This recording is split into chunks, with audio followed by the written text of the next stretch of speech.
व्यापार बंद पड़ा है और कई लोगों की नौकरियां जा चुकी हैं।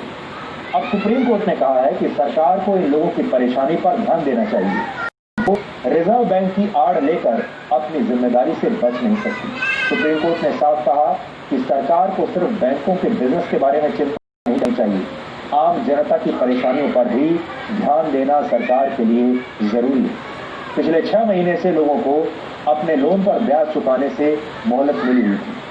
बैंकिंग की भाषा में इसे मॉरेटोरियम कहते हैं। इसकी शर्त होती है कि मोहलत खत्म होने के बाद पिछला सारा ब्याज भी आपको चुकाना होगा। लोग परेशान हैं कि अभी उनके काम धंधे शुरू नहीं हुए, जिनकी नौकरियां चली गई उन्हें नई नौकरियां नहीं मिली, व्यापार बंद हो गए। ऐसे में पिछला बकाया कैसे चुका पाएंगे? सुप्रीम कोर्ट ने सरकार से अब इस पर जवाब मांगा है। अगली सुनवाई 1 सितंबर को होगी। ईएमआई की टेंशन सिर्फ होम लोन और कार लोन वालों को ही नहीं है। देश भर में बड़ी संख्या में लोग बैंकों से पैसा लेकर छोटे मोटे काम धंधे करते हैं। रियायत का इन सभी को फायदा हुआ, लेकिन जैसे ही ये रियायत खत्म होने को है, बैंकों के रिकवरी एजेंट अब घर घर पहुंचकर फिर से लोगों को धमकाने लगे। पंजाब के मोगा से हमारी इस रिपोर्ट को देखकर आज आप सब समझ जाएंगे कि ये समस्या कितनी गंभीर है, जब आपके घर पर बैंक का कोई एजेंट दस्तक देने लगे और ये कहे कि अब हम पैसा लेकर ही यहां से जाएंगे।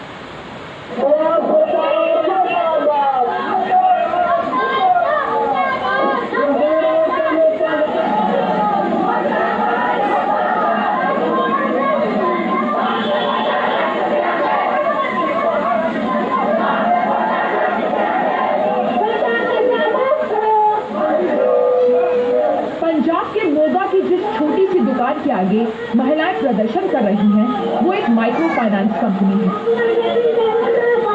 लोगों को छोटा मोटा कर्ज देती है। अब मॉरेटोरियम खत्म हो रहा है तो वसूली के लिए इस कंपनी ने गुर्गे भेजने शुरू कर दिए। इसी पर विरोध प्रदर्शन हो रहा है।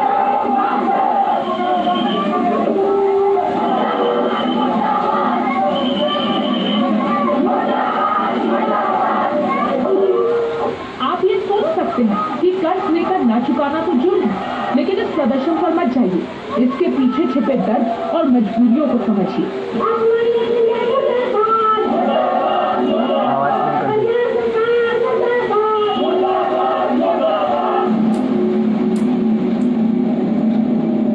लॉकडाउन होने के कारण काम रुक गया है, हम किसे नहीं दे पा रहे। शर्मिंदगी महसूस होती है। ये चाहते हैं कि हमारा कर्जा माफ किया जाए। ये लवप्रीत है। छोटे से मकान में 4 लोग रहते हैं। कमरा बनाने के लिए जरा सा कर्ज लिया था। टूटी चारपाई पर लेटी माँ को कैंसर है। माइक्रो फाइनेंस के वसूली वाले गुंडे उनकी दवाई तक के पैसे ले गए। कर्जा घर बनाने के लिए लिया था और 70,000 रुपया कर्जा लिया था। लॉकडाउन के कारण हम घर नहीं बना सके। हमारी जो बेबे हैं वो बीमार पड़ गई, उनको कैंसर हो गया, तो जो पैसा था सारा इन पे लग गया। और अब जो किश्तों वाले हैं वो आते हैं घर पे, हमें बोलते हैं, बहुत बैड वर्ड बोलते हैं, जिसके कारण हमें बहुत शर्मिंदगी महसूस होती है और हम चाहते हैं कि हमारा जो ये कर्जा है मुआफ किया जाए। अमरजीत कौर आत्मनिर्भर भारत से प्रेरित थी। इसी सिलाई मशीन के लिए कर्ज दिया था। लॉकडाउन के दौरान कामकाज ठप हुआ तो कर्ज की किश्त रह गई। वसूली वालों ने बचे हुए पैसे छीन लिए और बेइज्जत किया वो अलग। मैं सिलाई मशीन से भी लोन पास करवाया सीगा ਤੇ ਵੀ ਜਾਨੀ ਗਈ ਮੈਂ 10,000 ਮੋੜਤਾ ਵਾ। ਜਿਵੇਂ ਸਿਲਾਈ ਮਸ਼ੀਨ ਤੇ ਜੋ ਵੀ ਨਿੱਤ ਕੰਮ ਕੱਪੜੇ ਦਾ ਕਰਦੀ ਸੀਗੀ, ਤੇ ਇਹਦੇ ਚੋਂ ਮੇਰੇ ਡੈਡੀ ਨੂੰ ਕੋਈ ਸੰਭਾਈ ਵਾਸਤੇ ਹੈ ਨਹੀਂ ਸੀਗਾ ਜੀ। ਵੀ 2 ਵੀਰਾਂ ਨੇ ਮੇਰਾ ਡੈਥ ਹੋ ਗਈ ਸੀਗੀ। ਹੁਣ ਇਸ ਵਕਤ ਮੈਂ ਜੀ ਕਰਜ਼ਾ ਨਹੀਂ ਮੋੜ ਸਕਦੀ ਗੀ, ਤੇ ਦਿਹਾੜੀ ਕੋਈ ਦੱਪਾ ਕੁਛ ਵੀ ਨਹੀਂ ਲੱਗਦਾਗਾ। ਤੇ ਵੀ ਅਸੀਂ ਤਾਂ ਇੱਕ ਟਾਈਮ ਰੋਟੀ ਬਣਦੀ, ਇੱਕ ਟਾਈਮ ਨਹੀਂ ਵੀ ਬਣਦੀ ਗੀ।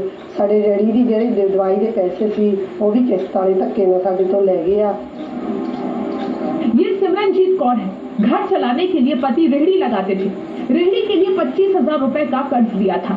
बरसात में छत गिर गई तो कुछ पैसे वहां लगा दिए। गिनी चुनी किस्तें बाकी रह गई तो अब रोज वसूली वाले आते हैं और घर का कुछ सामान उठाकर ले जाते हैं। साडा एक 25,000 का लोन सीगा, एक सीगा साडा 30,000 का लोन। कुछ किस्तां असीं दे चुके हैं, कुछ किस्तां हजे रहिंदियां सीगियां। उस तो बाद लॉकडाउन चल पिया ते सातों किस्त मोड़ी नहीं गई है। ਧਮਕੀਆਂ ਦੇਣ ਲੱਗੇ ਬਹੁਤ ਜ਼ਿਆਦਾ ਆ ਕੇ। ਅਸੀਂ ਉਹਨਾਂ ਨੂੰ ਕਿਹਾ ਵੀ ਕੋਈ ਗੱਲ ਨਹੀਂ, ਕੰਮ ਚੱਲੂਗਾ ਭਰ ਦਿਆਂਗੇ, ਪਰ ਹੁਣ ਸਾਰਾ ਸਾਡੇ ਕੋਲੇ ਕੰਮ ਕੁਛ ਵੀ ਨਹੀਂ ਚੱਲ ਰਿਹਾ।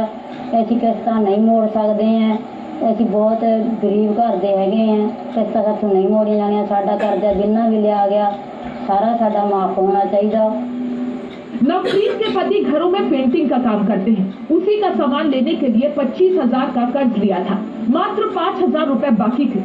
बावजूद इसके फाइनेंस कंपनी के गुर्गे रोज बेइज्जत करते हैं।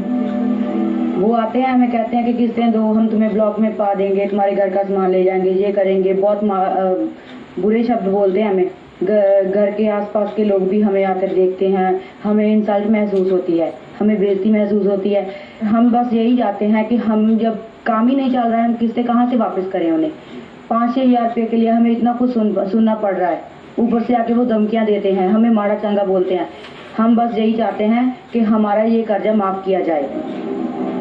कर्ज लिया है तो चुकाना पड़ेगा ही, लेकिन सभी कंपनियों का कर्ज एनपीए में डालकर मामला रफा दफा हो सकता है। तो क्या इन 20-30 हजार रुपए का कर्ज लेने वाले रेहड़ी पटरी वालों का कर्ज माफ नहीं हो सकता? लॉकडाउन के कारण कारोबार सब ठप है, जिसके कारण माइक्रो फाइनेंस कंपनियों की तरफ से लिया हुआ कर्जा मोड़ पाने में ये बिल्कुल भी असमर्थ है। हमारी ये मांग है कि अगर मोदी सरकार कारपोरेट घरानों का कर्जा एनपीए कहकर माफ कर सकती है, तो दूसरे तरफ ये गरीब परिवार हैं जिसमें छोटे किसान हैं, मजदूर हैं, दुकानदार, व्यापारी हैं, उनकी औरतों का कर्जा भी माफ किया जाना चाहिए। मोगा से नवदीप सिंह के साथ ब्यूरो रिपोर्ट, जी मीडिया। अब हम आपको बताते हैं कि ईएमआई की ये टेंशन कितनी बड़ी है। सबसे ज्यादा लोग होम लोन, कार लोन और पर्सनल लोन लेते हैं। एजुकेशन लोन और क्रेडिट कार्ड वालों को भी अगर इसमें जोड़ लें तो ये संख्या बहुत ज्यादा हो जाती है। रिजर्व बैंक के आंकड़ों के अनुसार रिटेल कैटेगरी में लगभग 25 लाख करोड़ रुपए का लोन है। सुप्रीम कोर्ट में यह तथ्य रखा गया कि 6 महीने के लॉकडाउन में लगभग 40% लोगों की या तो नौकरी चली गई या उनकी सैलरी तनख्वाह कम हो गई। एक वित्तीय संस्था फिनवे के सर्वे के अनुसार लोन लेने वाले लगभग 45% लोगों ने ईएमआई में रियायत का फायदा उठाया है। रिजर्व बैंक का कहना है कि यह रियायत अब आगे नहीं बढ़ानी चाहिए, क्योंकि इससे रिजर्व बैंक को दूसरे बैंकों में जमा पैसों पर ब्याज देने में परेशानी शुरू हो जाएगी। उन्हें जमा पैसे पर ब्याज घटाना पड़ेगा। इसकी शुरुआत हो भी चुकी है। एचडीएफसी बैंक ने आज ही अपने ब्याज दरों में कटौती कर दी। तो अब आप समझ गए होंगे कि ये संकट कितना बड़ा है। उम्मीद की जा रही है कि सरकार इसमें दखल देगी और कोई रास्ता जरूर निकालेगी, ताकि आम लोगों को इस संकट से बचाया जा सके और बैंकों की हालत भी खराब न होने पाए।